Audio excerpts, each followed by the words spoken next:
Good morning, everyone. Thank you for joining us today for part one of Colliers Retail Webinar Series, The Current Impact of COVID-19 on Retail. I'm Angie Solanke, National Director of Retail Services for Colliers International. The one thing we do know is that we are working closely in advising our clients in a very challenging environment. What will the new normal be after COVID-19, and what does day two look like? Today, we will hear from Neil Saunders, Managing Director with GlobalData, to understand what has happened, what is happening today, what may happen, and what it means for the retail sector. I've known Neil for the past 6 years, discussing the ongoing transformation of retail during good times and challenging times. This has not stopped, and Neil and his team have collected data daily from retailers and consumers alike, which he will share with us today. A few things to note. We have close to 1,000 people listening in, and hopefully everyone is on a device to watch the slide presentation. All lines are muted. However, you can ask a question with the Q&A button on the screen. Also, thank you to those who have shared a question in advance of the call, with the majority of the questions being around rent relief. We will definitely be discussing and addressing that question, amongst others, at the end of Neil's presentation. Neil, I will hand the mic to you. Great. Thank you very much indeed, Angie, and thank you to everyone for joining today. What we're going to share with you today is really the results of the ongoing research that we are doing on this crisis and its impact in retail. And I think one of the very important things to say at the outset is the picture we're presenting today is based on where we are today. This is a very rapidly moving situation. It's very changeable and it's very unpredictable. So it's inevitable that some of the numbers that you see within this presentation will change over the coming weeks. However, what it does give you is a flavor of what's happening and the potential impact on the retail sector. If we could move to the first slide, please. And the next one. So one of the unfortunate things about this crisis is it interrupts a very nice period of growth. This slide here shows retail sales growth for the United States from 2015 through to our forecast for 2023. And you can see, although there's some variation in the numbers, 2018 was a great year because of tax cuts, for example. Generally, there has been a consistency in terms of growth, and retail has been adding sales at a fairly even and respectable pace. And we were predicting for this year that the retail sector as a whole would grow by 3.7%. So this crisis comes and interrupts a very nice period for retail growth. Next slide, please. So we think at the moment there are really three potential disruptive factors that have interrupted that nice stream of growth for retail. The first one is consumer behavior and how consumers have reacted to this. The second one is a more unusual one. It's the fact that many stores have closed, either due to forced closures or voluntary closures. And the third one is how retailers are reacting to this crisis and the impact that then has on sales and margins and other metrics for the sector. So let's dive into these in a bit more detail. Next slide, please. The first one is around consumers and consumer responses. And this is the results, or these are some of the results from our consumer panel survey that were taken last week. And you can see from this slide, where we're asking how concerned people are about the coronavirus, is the vast majority of people are either extremely concerned or concerned about it. There are very few, only 6.1%, who are not concerned at all. And this is something that's quite important because this is a universal crisis. This is not a particular credit crunch on a certain income group. It's not something that affects an individual gender or age group. This is all encompassing. All consumers are feeling concern about this, and all consumers are reacting in some way to this. Next slide, please. So one of the most immediate reactions in this rather dramatic slide that you can see is the impact on consumer sentiment, especially around how people think their finances will change.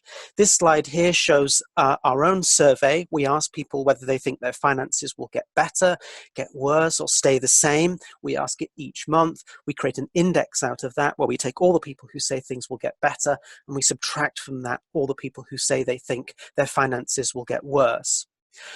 You can see that from January last year to last month, February of this year, that trend was pretty consistent. There's a bit of movement in there, but really it's bumping around the kind of mid-20s to low 20s mark. We took our polling for March last week, and you can see what's happened. I've never in the survey, even during the financial crisis that we had in 2008, seen such a precipitous drop. And of course, this is to be expected. Some people are losing their jobs. People are being laid off. People are seeing a reduction in salaries. And even those that aren't seeing that are very concerned now about their future prospects and their finances. So if you have a situation like this, of course people are going to react. They're immediately going to try and retrench. They're going to move into a mode of saving money rather than going out and spending. And they're going to curtail some of their non-essential retail expenditure. So this in itself is bad enough, but it's not the only consumer action that's impacting retail. Next slide, please. Another factor is the fact that people are staying at home and they're not visiting malls and shops as much as they once did. This slide shows 2 weeks from our consumer polling. The polling from the March the 9th, which was early on in the crisis. Most people knew about the crisis, but it hadn't yet become extremely serious. And also from last week, from this week, rather, from March the 23rd. And you can see that there has been a dramatic rise in the numbers just between these 2 points in time. There were 26% of people generally traveling less around March the 9th. This week, that's gone up to around 83, 84%. 13% of people were eating out less. That's gone to 80%. Visiting the mall less has gone from about 12% to 72, 73%. And visiting individual shops that aren't in malls less has gone from 10% to about 67%. So because of this crisis and the advice that consumers have been given, a lot of people just aren't going out to shops. Of course, a lot of people can't go out to shops even if they want because those shops are shut. And those things taken in concert means that footfall to retail locations, physical locations, has plummeted. And that in itself is causing a great squeeze on retail sales. It's interesting because even some of the retailers that are open, places like Michael's or Hobby Lobby or Joanne, a lot of them are on retail parks and in retail areas where most of the other retailers around them have closed, and their footfall has plummeted even though they're still open. So this dynamic, consumers staying at home more, is really suppressing retail sales and retail activity. Next slide, please. We also had a look this week, a little bit more detail around the kind of locations consumers are trying to avoid. This doesn't mean to say they've stopped visiting them completely, but they're just generally trying to avoid these locations. And you can see on there, malls and stores are down at the bottom, but there's still 70% trying to avoid malls, 63, 64% trying to avoid stores. But one of the things you can see as well is a lot of other locations, things like concerts and events, sporting events, movies, gyms and fitness centers, bars and restaurants are a lot higher. And one of the important things here, of course, is a lot of retail and shopping centers have configured themselves, especially the modern ones, around having some of these features, some of these type of events and occasions to pull in customers. And in this kind of environment, even that's not working, because this isn't just a retail crisis, this is a wider economy crisis, and people are avoiding all sorts of physical locations. So even these traditional things like restaurants, which have been very good for sustaining footfall in malls, just aren't pulling or working as they used to because consumers are avoiding those as well. So from the consumer side, there's a very, very serious impact and a massive drop in demand, especially for non-discretionary categories. And we'll see the impact of that a little bit later on. Next slide, please. But before we look at that impact, I want to have a look at the second area of disruption, which is store closures. Now, we've been tracking the number of stores, the amount of foot space, and the value of sales from those closed stores since this crisis began, and the numbers have shot up. It started with Apple closing its stores, not very significant in the scheme of things, but as time has gone on, more and more retailers have closed their shops. And more latterly, in the past week or so, we've seen more involuntary closures because state governors and city mayors have issued stay-at-home orders and have said that non-essential stores need to close, and that's pushed up the numbers still further. These numbers were correct as of yesterday evening. They have gone up a little bit this morning, but we now are seeing across the United States around 187,000 stores, that includes chain stores and all independent retailers, have closed. That's 43, almost 44% of the total number of stores that we have in this country. In terms of floor space, that's about 3.4 billion square foot of floor space is closed across all retailers, independent chains, and that's about 39% of floor space. This, you don't need to be told, is absolutely unprecedented. We have never seen this level of mass shutdown in retail. The economic crisis in 2008 didn't produce it. What we saw there was a gradual dropout as retailers went bankrupt or closed stores that were not viable. We didn't see a mass closure. And even during crises like 9/11, we may have seen a partial closure for a very short period of time, but it didn't get up to anywhere near these numbers. Even during the Second World War, which if you have to go back that far, you know that this is a serious issue, retail did not close in this kind of mass level. So this is absolutely unprecedented. If you look at all the sales that those stores generated in March 2019, in total, they generated around $124 billion worth of sales. And we've broken that out a little bit into online and store sales. And you can see the vast majority of the sales from those retailers that have shut have come from physical stores. Now, it's not necessarily to say that retailers will lose all of those sales, but you can see that this has a very serious economic impact. If those stores are generating that volume of sales in 1 month and they're now shut, you can see this is going to have a really damaging effect on the retail sector. These numbers now, interestingly, they're starting to level off.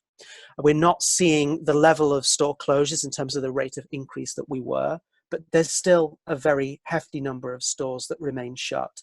What you also have to bear in mind in this is this close down is not even. A lot of mass merchants are still open, like Walmart and Target. Costco is still open. Most of the grocers like Kroger and Albertsons are still open, which is one of the reasons why those numbers aren't higher. We looked for CNBC at what these numbers look like for specialty retailers, and they're getting well in over the 70% mark in terms of the number of stores closed. So this is really a problem for specialty and non-food retailers. But nevertheless, the scale is absolutely unprecedented. Next slide, please. Now, one of the things we've tried to have a look at is how many or how much of these lost sales from stores will be transferred to online. Because we know some consumers are saying, hey, I can't go to the shops, therefore what I'm going to do is I'm going to buy online instead. And we've been tracking this on a daily basis from our consumer tracker and getting numbers in from retailers. And this is what the trend looks like. This stretches from March the 9th all the way to yesterday, March the 24th. And what you see here is a nice build. Early on in the crisis, not many stores were shut, so you're getting a much lower rate of sales transfer to online. As we've progressed through, more and more sales that are lost from physical stores seem to be being pushed online. That said, interestingly, what seems to have happened over the past 5 or 6 days is those numbers have started to even out. So I think we're starting to get a sense of what the overall level of sales from stores will be transferred to online. And it looks to be around 15.9 to 16%. It's somewhere around the high 15s to low 16%. Now that's great because it means not all of these physical sales are going to be lost. But you don't have to be particularly good at mathematics to understand that 16% rate of transfer means there's an awful lot of lost sales that are going to come through. So this idea that online is a savior just doesn't play out. Online is helpful and it is mitigating some of the problems, but it is not solving the problem for retailers. And part of this is because, as we've already discussed, demand is down from the consumer point of view. Part of it is also because stores are very important for driving impulse purchases, for driving purchases where people want to see, touch, and feel things. The good news for those of you in property is that this demonstrates very nicely the importance of physical stores. We often hear this terrible narrative, stores aren't relevant, people don't want to shop at stores, the internet's going to spell the death of the store. Well, perhaps it takes a crisis like this to show that that really is categorically not true, and stores are extremely important for consumers and extremely important for driving purchases, and without them, activity in retail just completely drops back. It's a very small silver lining, but it perhaps is one of the good findings or good pieces of news that comes out of this. But nevertheless, the rate of transfer is not going to be sufficient in terms of online to save all retailers and to save those sales. Next slide, please. The other thing that I wanted to touch on that we've been having a look at is the retailer reaction to this crisis. And one of the things that we've seen a lot of is a massive increase in promotional activity. We're looking here at promotional activity in apparel, but it also applies to other sectors like homewares, home furnishings, and to a certain extent things like sports and hobbies. We look at two things on a regular basis in terms of our auditing for discounting. We look at the number of products that are on promotion, and we also look at the average depth of discount that's applied to those products on promotion. And you can see these are the numbers for March. In March 2019, across the whole month, 21% of products in apparel were on promotion at some point. So far this month, and we've not finished this month yet, 42, almost 43% of products have been on promotion. That's an increase of 21 percentage points. The same applies to the average depth of discount. In 2019, those products on promotion in March, the average discount applied to them was 18%. This year, so far in March, the average depth of discount is 29%, an increase of about 11 percentage points. And what's happening here is things. First of all, retailers are desperately trying to stimulate demand, especially for online purchasing, which is why you've probably all got in your inbox tons of promotional emails offering big discounts, big incentives to buy. So retailers are desperately trying to keep their businesses going and to drive some volume. The other thing that's also happening is, especially in apparel, retailers are trying to clear down inventory. Retailers do not want to get stuck with a glut of inventory as new inventory starts to come in and as seasons change, so they're trying to discount down. And this is why these sorts of trends are probably going to linger throughout the rest of March and into April and possibly May. There's going to be a lot more discounting across retail as retailers try to stimulate activity and also try to clear down their inventory. Now, that's great for the consumer because it means they get discounts, but the impact on retail margins and profitability is going to be really negative because retailers are just promoting and really destroying their margins in the process of doing so. They have no choice. They have to try and keep the business going, but there is going to be an impact on the bottom line and on profitability. And that's something to keep a watch on because that will come out in the wash as we move through the rest of this year. It probably won't be seen immediately in terms of retailer reporting and results. So that's something that's going to affect a lot of retailers. And of course, some retailers are not going to be able to cope with that, especially the ones that had very weak balance sheets going into this. So the retailer reaction, although it's very understandable, also to a certain extent is slightly problematic. Next slide, please. So what does this mean in terms of numbers? What's the bottom line of all of this? Well, what we've done here is provide what were our forecasts and some actual numbers for retail sales growth by each month. We've taken out seasonal adjustments here, so we've just flattened the line in terms of monthly growth, so you kind of get a picture of the underlying growth for each month. This is what we were expecting to happen. This is what we expected 2020 to look like in terms of retail sales growth. What does it look like now? Next slide, please. This is what it looks like. Now, there's a number of important things to say about this chart. The first one is January and February are givens. The months have already happened, so they don't change. But look at what happens as we go into March and April. The numbers drop down enormously. A decline in sales of 11% in March, 14% in April is absolutely unprecedented. Even in the financial crisis, we didn't see these kinds of declines. What we saw is a much shallower rate of decline that lasted over a much longer period of time. Now, all of the factors that we've talked about are really driving these numbers down. And I think one of the things that you will ask yourself probably immediately is, oh, I thought these numbers would be worse. Now, there are a number of things, and we have some data on subsequent slides to have a look at this in more detail, that account for the decline not being worse. One of them is the fact that these are total numbers for retail sales, and they include grocery. And grocery actually is doing extraordinarily well out of this. It's a very big volume and value sector. So if it does well, it helps to hold up some of those numbers. The other thing that's holding some of these numbers up is, as we've mentioned, online is doing quite well.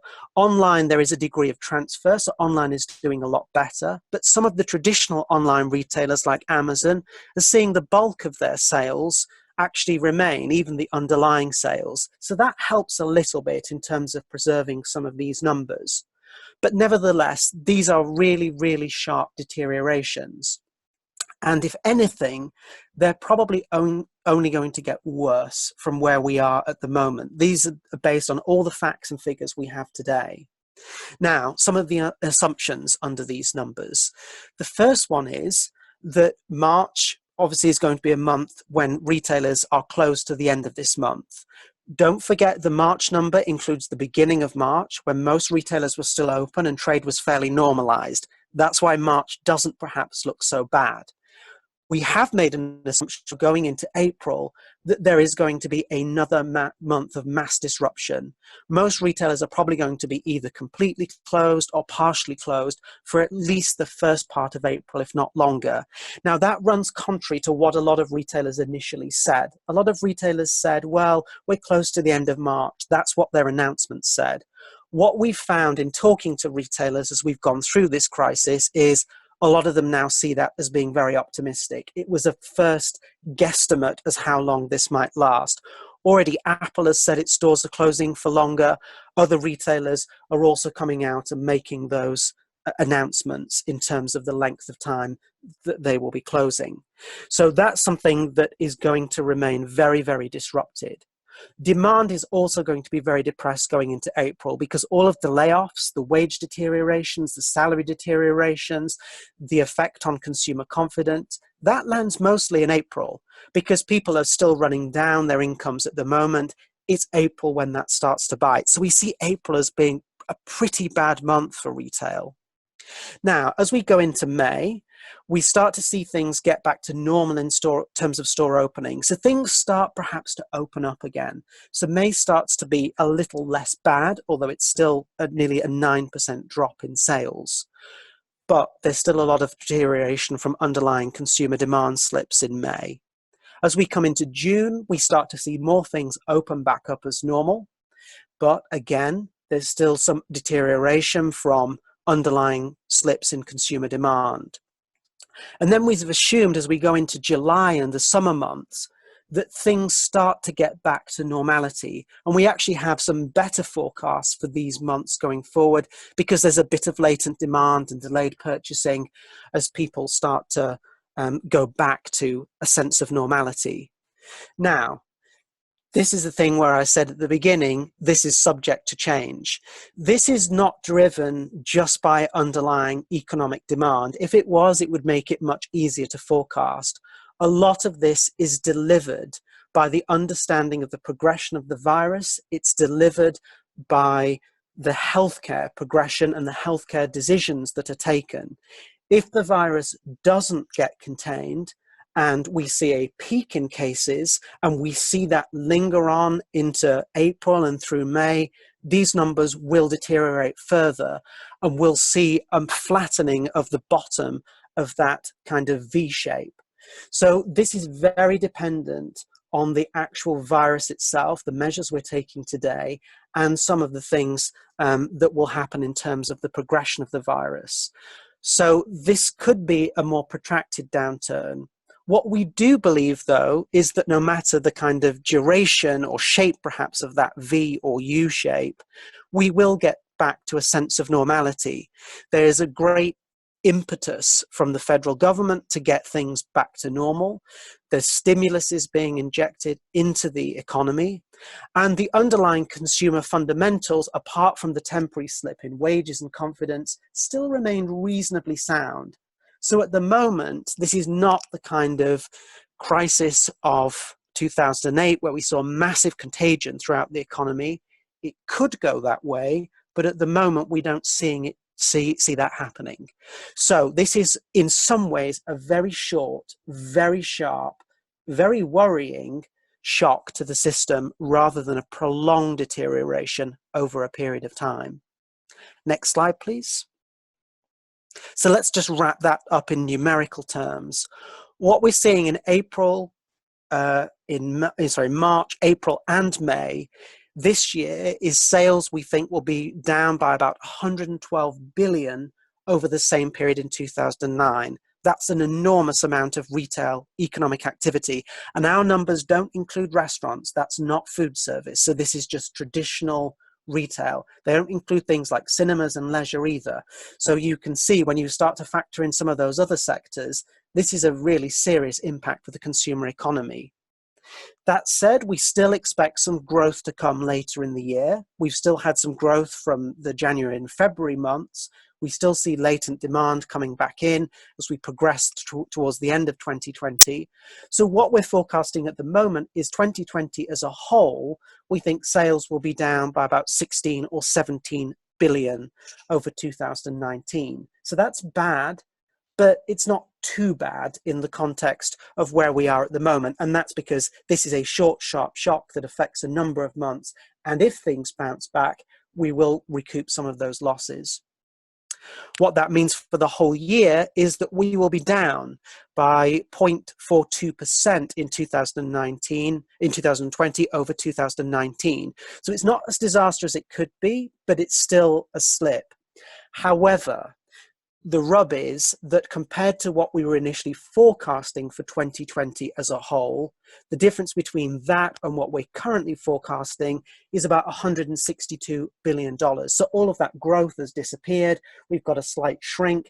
And actually, the problem is with that kind of number and that kind of environment, you're really going to find a lot of retailers are struggling to survive, and the weak retailers are really going to be pushed into very, very negative territory as a result of this. So although the numbers perhaps don't look too bad over 2019, we've essentially lost a year of growth and progression for retail. And that's going to put a lot of pressure on retailers in terms of sales. And when you combine that with the margin picture, it's a really damaging situation and environment.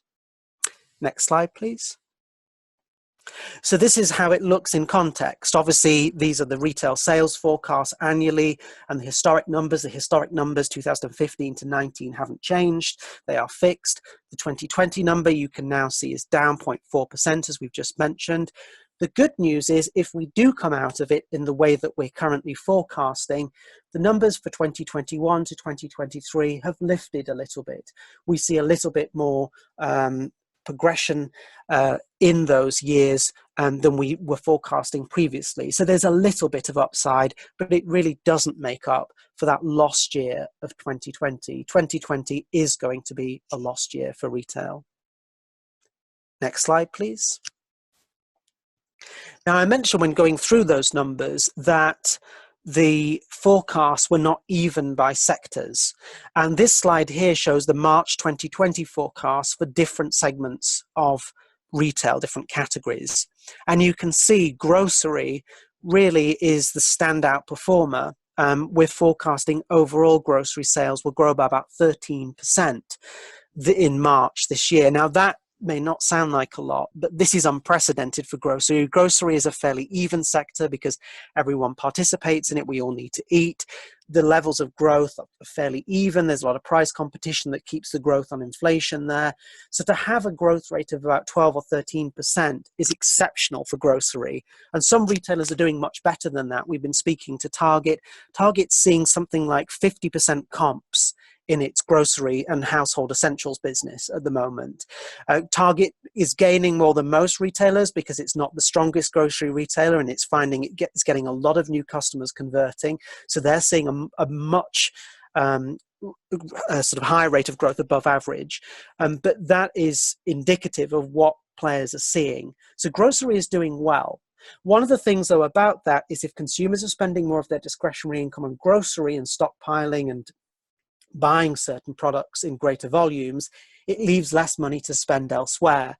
And so you see other areas of the consumer economy, beauty, electronics, home and apparel, doing much less well. And out of those, we see apparel as being the one that will suffer the most. We think sales will be down by about 27% in March alone for apparel. So there's going to be a lot of pressure on apparel retailers going forwards. Some of those other sectors have helped themselves a bit more. Beauty transfers to online much better than apparel. There's a lot of essential purchases and regular purchases in beauty. So that helps the numbers maintain themselves because people are getting those things online. Electronics has done a little bit better than beauty because things like laptop sales, home routers and modems, those sales have gone up. We've spoken to Best Buy about that, and they've seen some really solid numbers. And home as well is doing badly in home furnishings, but of course, home improvement retailers like Lowe's or Home Depot remain open for business, and they've seen a bit of an uplift as consumers are doing a few more projects. So there's actually some reasonable things holding up some of these categories, but overall, most of the categories are down for March. Next slide, please. What does that look like for the full year? Well, we've just looked at each of those sectors in terms of the full year forecast now in the sort of coloured boxes, and then in the grey boxes underneath you can see the prior forecast that we had. So apparel, we were previously forecasting about 3% growth. We're forecasting a 4% slip for the whole year now, so you can see how badly that's affected. Electronics, we were forecasting 3% growth. We now expect it to be about 3.6, 3.7% down. Grocery, we were forecasting 3.5% growth. We're now forecasting 5% growth. One of the really interesting things here is grocery is having a boom month at the moment, but there's a lot of stuff consumers are stockpiling. Some of the things they're using, like hand sanitizer and wipes, so those categories are going to maintain their elevated growth even to the end of this year. Other categories like tin goods, frozen goods, people are not consuming more of those. They're not consuming more toilet paper when they buy it. So what's going to happen is consumers and households will end up with a lot of stocks of these things, and sales in subsequent months as we come out of this crisis will drop as consumers whittle down those stocks and don't go and buy as much. So that evens out some of the gains and uplifts that grocery has had so far. And the other sectors are similar. We see beauty recouping some of its losses, but still ending the year about 1.6% down as opposed to 4% growth. Home we see as being down about 3.6% as opposed to the 5% growth. A lot of that is to do with lower consumer confidence and lower consumer incomes, which will affect purchasing of big ticket items. And then all other categories we think will be down by about 3%. So this is really not a great picture even across the sectors as you look out to the whole of 2020. Next slide, please. And we feel obligated to put some good news into this as well. We don't want everything to be gloomy. So one of the things that's really interesting is throughout this crisis, as well as general food and grocery, there are some micro pockets of growth. They're not enough to push things into positive territory, but there are some things that are being uplifted. So what we've done here is look at some of these categories, and we've given the average rate of growth for those things across the past 12 months. And then we've looked at the growth rate of these things across the early part of March. compared to March 2019, the same period. And you can see baking and cooking accessories, so things like baking sheets, cookie tins, all of those kind of things, they've gone up from about an average of 3.4% growth to about 6% almost. People are buying more baking stuff to do baking at home during this crisis, either as something to do or because they see it a way of feeding the family. Fitness and sporting equipment, generally that grows at around a rate of 2.6%. It's about 6% growth almost now. And there's been some really great uplifts. Target has talked to us about their sales of bicycles, for example. They are putting out bicycles. They have to make up the bicycles in store. They arrive boxed, they make them up in the back room, and then they put them out on the shop floor. And as fast as they are making them and putting them out, they are flying off the shelves because the gyms are closed. People want to stay fit. And it's also having an effect, at least at Target, and I would assume at other retailers, on ancillary areas. So as people are buying a bike, they're buying a bicycle lock, or they're buying lights for the bicycle, or they're buying devices that will hold their iPhone on the handlebars of the bike. So there is a kind of spin-off effect there, and we've seen fitness and sporting equipment do quite well. Frozen food, that grows at a reasonable pace of about 2% usually. We're seeing it growing about 5% at the moment. No prizes for guessing why that is. People are trying to stock up. Board games and jigsaws is another one. People are stuck at home. Some people are stuck at home with the kids. They want to keep themselves entertained. They want to keep the kids entertained. Generally, that's a quite deflationary category. It grows at about 1.4%. Maybe it peaks a little bit more over Christmas and holiday occasions, but it's a fairly low growth category. At the moment, it's growing at about 4.2% from what we can tell. Again, Walmart is doing a great trade in board games and jigsaws. The same would apply to Target and other retailers. Crafting products as well, they grow generally at around 2.4%. They're growing at 4.1% there. Again, people are staying at home, want to keep themselves and the kids entertained. Also, interestingly, because they classify themselves as essential retailers, which I'm not strictly sure is absolutely true, most of the crafting stores are still open. Michael's, Joanne, Hobby Lobby, all of them are remaining open throughout this crisis. Their footfall has plummeted enormously, and their sales are not perhaps as robust as they were, but the online component is doing fairly well, and the sales from the mass merchants of crafting products are up a lot as well. So we're seeing some good uplifts in crafting products. And then apparel, although apparel is not doing well overall, one thing that is doing much better is leisure wear. So leisure wear generally grows at around 2.1%. It's up by about 3.8%, almost 4%, because people are buying things like sweatpants, comfortable clothes for wearing at home. And a lot of retailers have been pushing those products. If you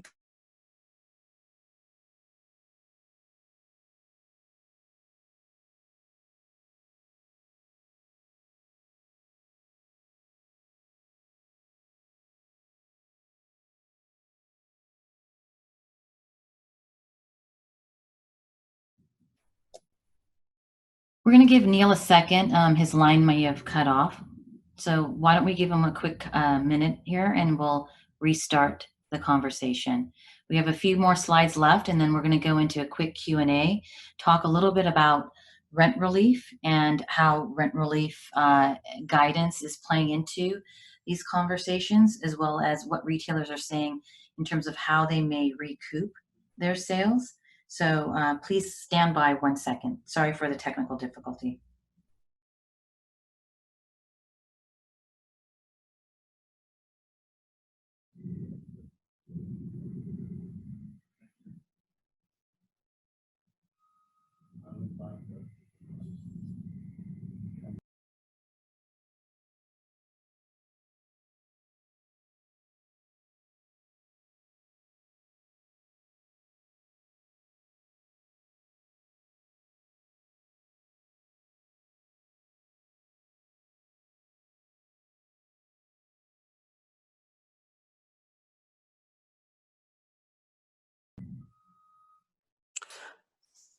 Neil? I'm sorry, everyone, that dropped off.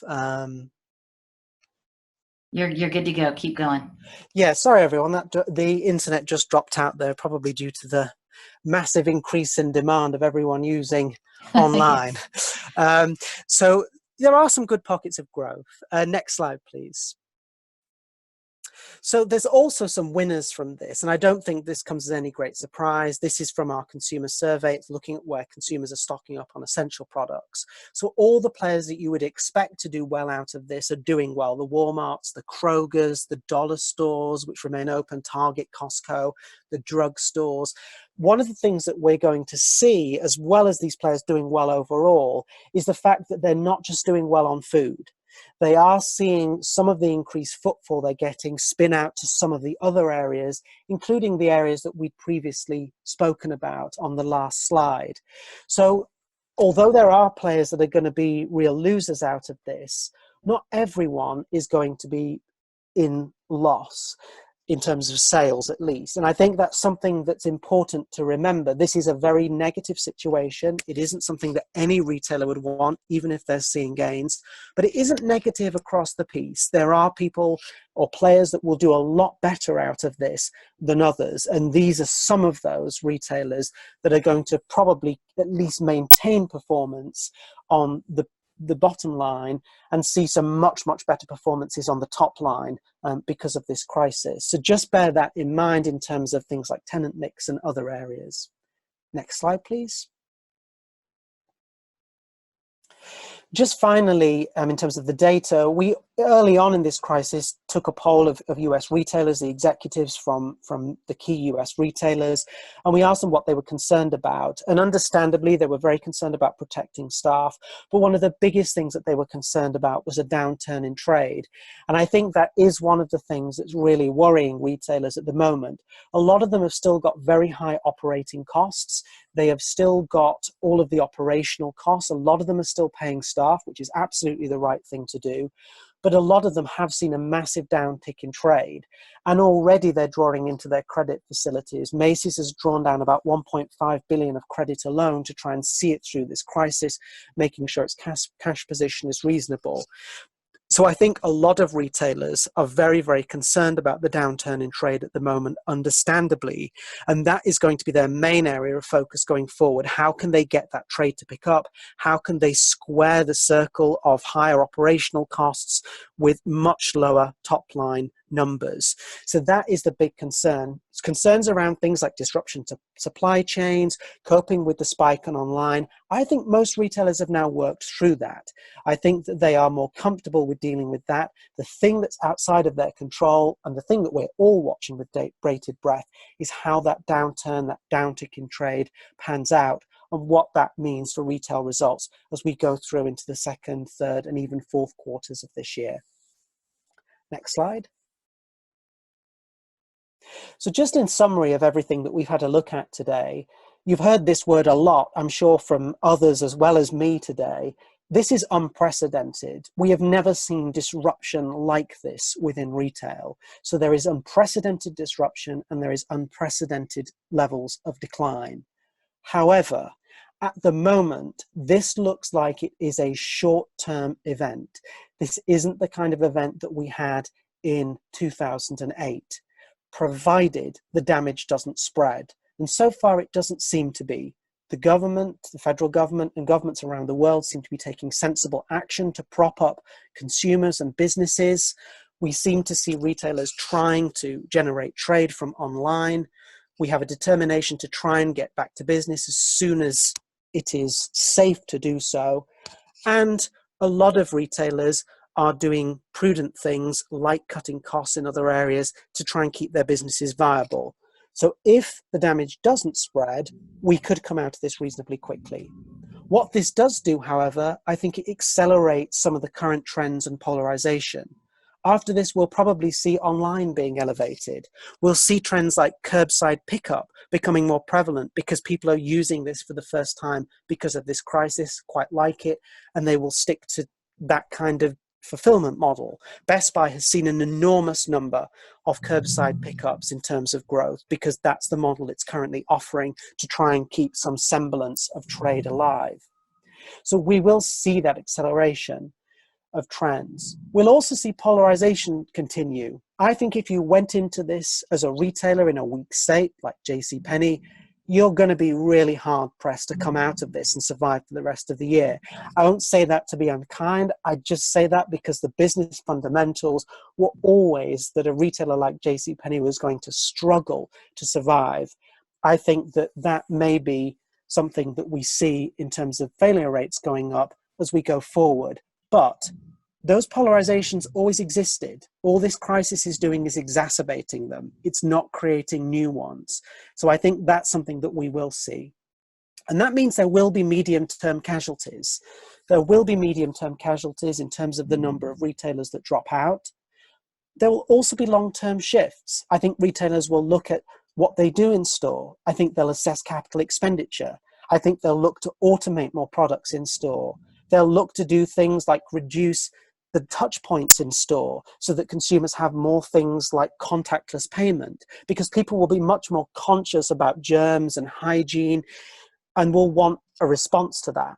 So I think retailers will look at this and determine how they need to configure their stores, what they need to do with their businesses to really position themselves for long-term success in line with consumer trends and consumer desires.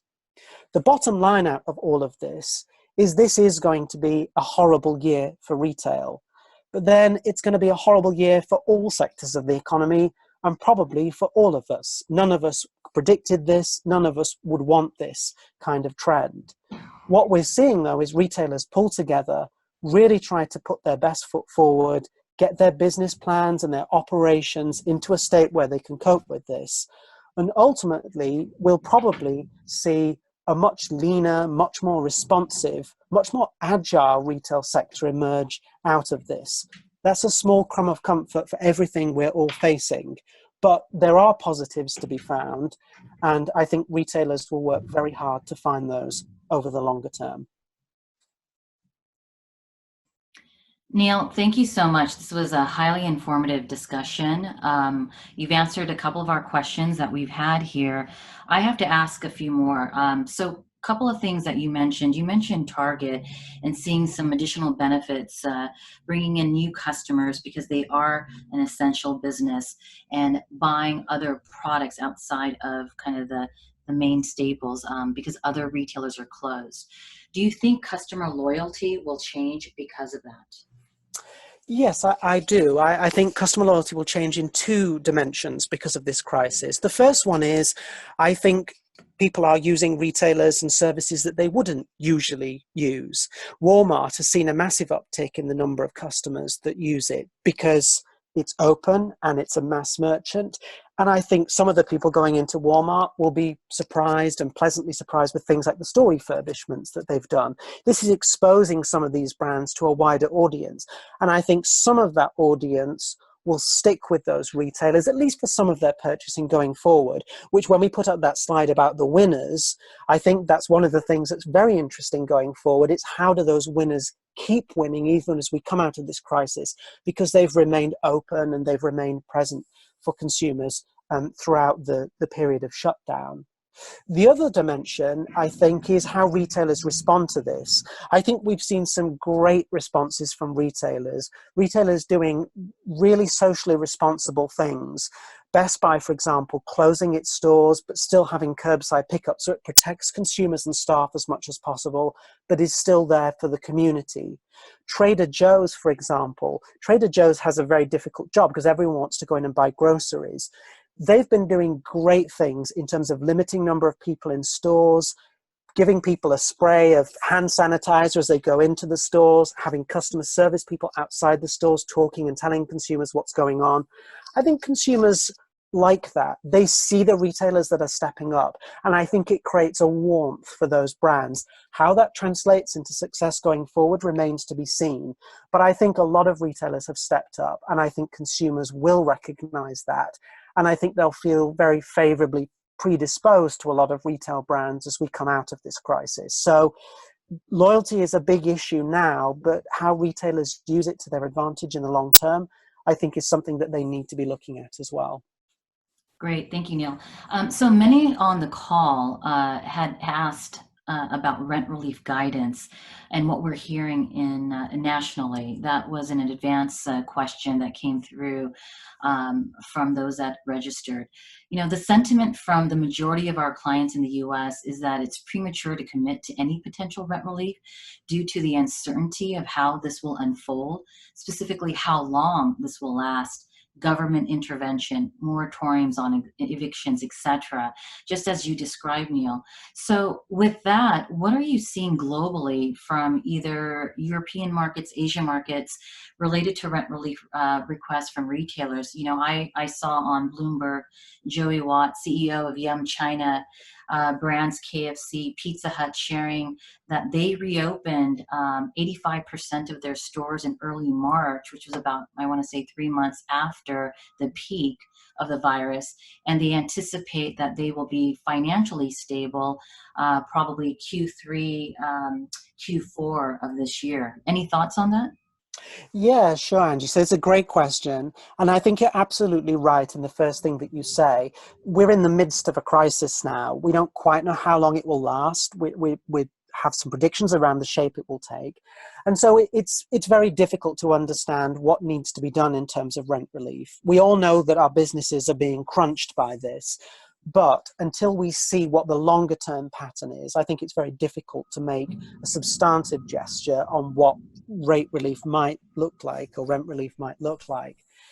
Around the world, though, I think that there are variations. I think in the UK, there is a much more pressing need to try and reduce property costs for retailers, because since the lockdown, a lot of non-essential retailers, or all non-essential retailers, should be closed.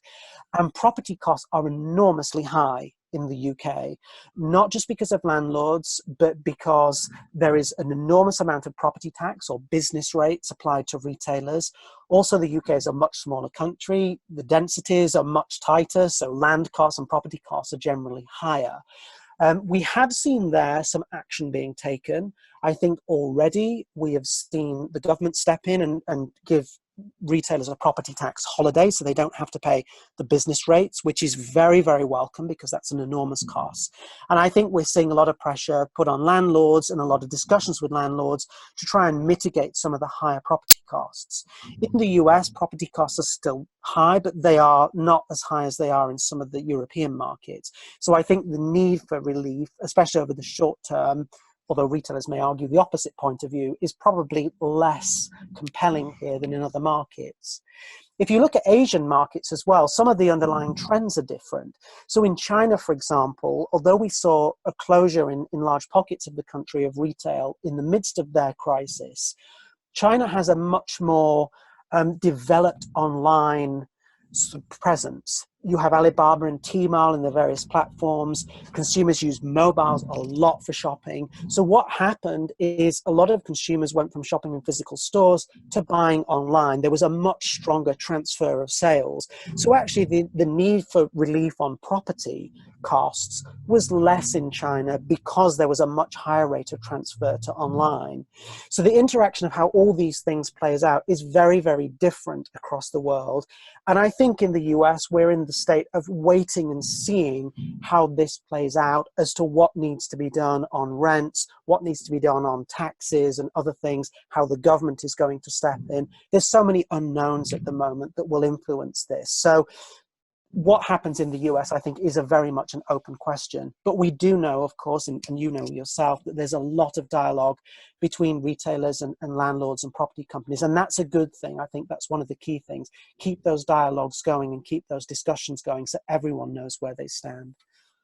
So, final question, and then we'll just conclude here, Neil. The last question I have is, you know, seeing ICSC, the National Retail Federation, and the retail industry as a whole really pushing for government aid. You mentioned this earlier on the call or in the presentation that retailers are also helping each other. This is not a one for all; it's a united front. Share some of those best practices or what you're hearing from retailers on what they're doing to help one another. Sure. Well, I think there's a number of things that they're doing. I think if you look in the wider service economy, a lot of retailers obviously are adding jobs, the ones that are open, and we've seen some great cooperations. For example, CVS has reached out to Marriott, the hotel chain, and has said, look, we know you're laying off workers temporarily. We'd like to take them on because we have vacancies, because we are open and we have an elevated level of demand. So I think something like that is really good, because retailers are trying to support other businesses and the employees of other business. I think as well, we've seen other examples from across the world. And one of the things I saw yesterday, for example, is Screwfix in the UK, which is a home improvement brand owned by Kingfisher, which also owns B&Q, which is the UK's leading home improvement retailer. They had spare capacity in terms of the trucks that they were using. So they lent them to some of the food retailers to deliver products, because food retailers obviously are delivering a lot of products now, and they probably don't have enough capacity in terms of trucking. So they just lent them those products, those trucking facilities to deliver products. So I think that, you know, there is cooperation. I think retailers are also talking much more in terms of planning and are swapping notes and looking at things that are going on. Interestingly, I think in the US that's happening, but there are still concerns because there's a lot of antitrust and competition law that prevents retailers from colluding. This is not really colluding, it's just kind of sharing notes, but they are concerned about that. Interesting, in the UK, that has been lifted. The UK government and authorities have said, fine, you can talk to each other about pricing, demand levels, whatever you need to talk about, because this is an unprecedented crisis. So there is competition still, but there is dialogue and cooperation that's happening in a way that we haven't really seen it happen before. And I think that that's a great thing for retail to help everyone get through this crisis. Wow, really informative. That last statement, I think, was quite powerful. What can we do to really enforce our government to lift some of those guidelines as well, so we can really look at this. This is a domino effect, and we want to stop that impact immediately, as quickly as we can. Neil, thank you so much for your time. I think what is probably the most important thing coming out of this discussion is to keep open dialogue, as you stated, Neil, to look at the short-term and the long-term impact of COVID-19 and as it unfolds, and how we need to adjust. So our retail professionals are available at any time to continue this conversation. We are knee-deep in all of this. The information is just coming to us in droves, but we really want to make sure that we are providing advice, consulting with our clients to talk through these times. We have to stay united and come together with that. So I want to let everybody know that this presentation, this discussion has been, as I mentioned, quite fascinating, but it's also based on the what has happened in retail up until today. And so Neil will be back. He's going to be back in 4 weeks as part of our retail webinar series within Colliers, sharing how the numbers have changed from today, benchmarking and discussing what caused the change going forward. So please stay tuned for the next call that we have with Neil. Again, that will be in about 4 weeks, where he'll be benchmarking the numbers he shared today. Next slide, Erin. Just quickly, before we end the call here, I just want to let everyone know that the next Colliers Retail webinar will be at the same time, same day, next week, Wednesday. The topic will be specific to the restaurant sector. We've had a lot of outreach regarding the restaurant category, the winners, the challenges, the delivery and demand, the drive-through, etc. So we're going to talk a little bit with Credit Intel, and they are going to share with us how companies are doing everything they can to increase liquidity by drawing down on revolving credit and to reduce cash outlay. Also, they're going to speak to how many hourly employees have furloughed, what staffing may look like post-COVID-19, and how planned store openings are going to be managed today, pushing out potential, of course, rent commencements. So please stay tuned for that. Everyone will receive the call recording and the deck later today. Thank you for participating. We look forward to connecting with you next Wednesday, same time, same place. Be well from the Colliers retail team. Thank you so much, everyone.